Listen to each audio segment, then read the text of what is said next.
Now let's start the topic. This is second part of End of Bipolarity. In first video, we have discussed the causes of disintegration of Soviet Union. So in this video, I am starting with the consequences of disintegration. But before discussion, the consequences of disintegration, you should understand this map of USSR. And it will help you in long way in understanding the content that is given in the chapter. So this is the map of Commonwealth of Independent State. Came into the existence after the disintegration of USSR.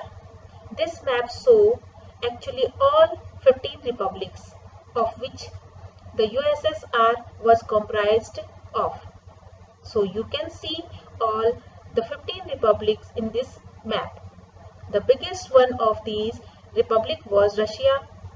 All of yellow area that is shown in map. And then these are other republics. First, Central Asian Republic, Kazakhstan, Uzbekistan, Turkmenistan, Tajikistan, Kyrgyzstan. So these are 5 taken together were called Central Asian Republic. And these Asian Republic were most backward in Russia. Russia was bearing all of their burden. Second one, Eastern Europe.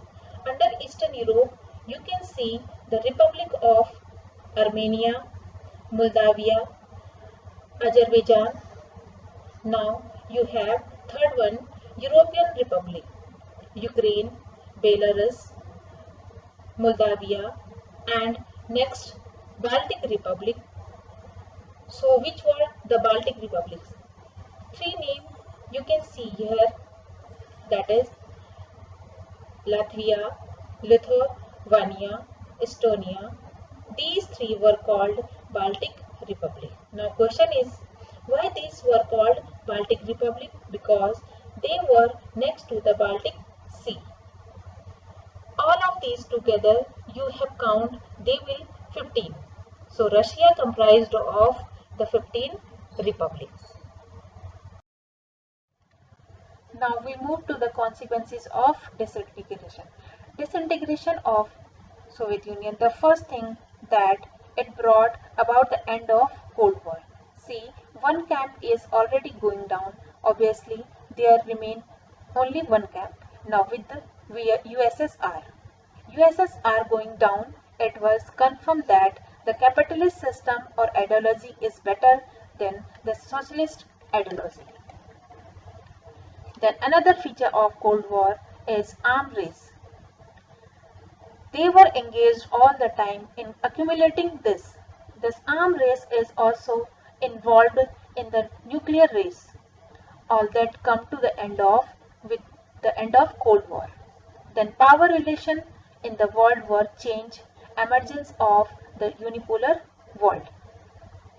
Now at present you see world is moving towards a multipolar world. Multipolar world means there are many powers, many countries becoming very powerful, and they are challenging of the supremacy to US. Then emergence of new states. Then Russia become the successor of the Soviet Union. Fifth one, very transformation of socialism to capitalism, and this was the shock therapy, which is our next topic. Last, many post-Soviet republics became members of European Union and North Atlantic Treaty Organization.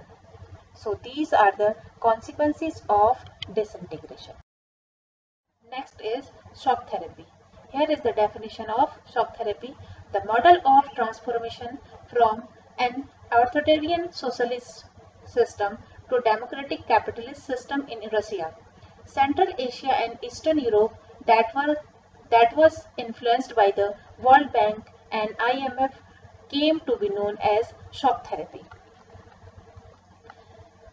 So it is the transformation from socialism to capitalism which came a shock to the everyone. Now, these are the consequences of shock therapy. It brought ruin to the economies and disaster upon the people of the entire region. Second, largest garage sale. In Russia, about 90% of the large industries were put up for sale to the private individuals, companies. Next, value of ruble. Ruble is the currency of Russia. It was dramatically declined. Next, rate of inflation was so high that people lost all their savings. Last one, collective farm system disintegrated lives of people without food and food security. So these were the consequences of shock therapy. And here are some other consequences of shock therapy. Trading structure broke down with no alternative at its place. Withdrawal of subsidies put large section of people to poverty. Academic and intellectual manpower disintegrated or migrated. Mafia emerged in most of these countries and started controlling economies. The constitution in the most of these countries was drafted in a hurry, and government extraordinary powers and leaving the parliamentary weak. Thank you.